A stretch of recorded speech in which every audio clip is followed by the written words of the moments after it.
In today's video, I'm going to teach you how to insert date and time in Microsoft Word. Adding the current date and time to your document can be useful for reports, letters, or any professional document that requires a timestamp.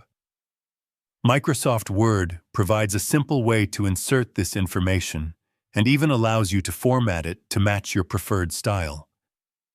To begin, open your Word document and place the cursor where you want the date or time to appear.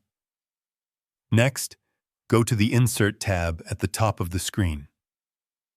In the text group, you'll find an option labeled Date and Time.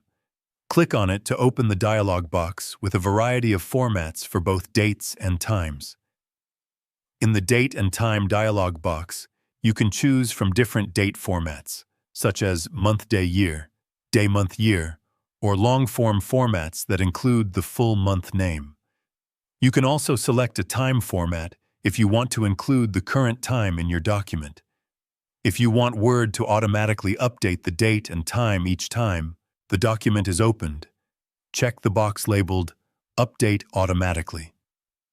This is especially useful for documents that are frequently modified or need to reflect the current date and time dynamically.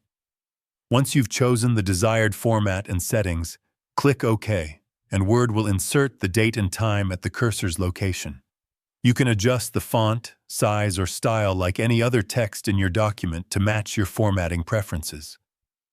Using this feature ensures that your documents always display accurate date and time information and adds a professional touch to letters, reports, and forms. It's also an efficient way to keep records consistent without manually typing the date every time.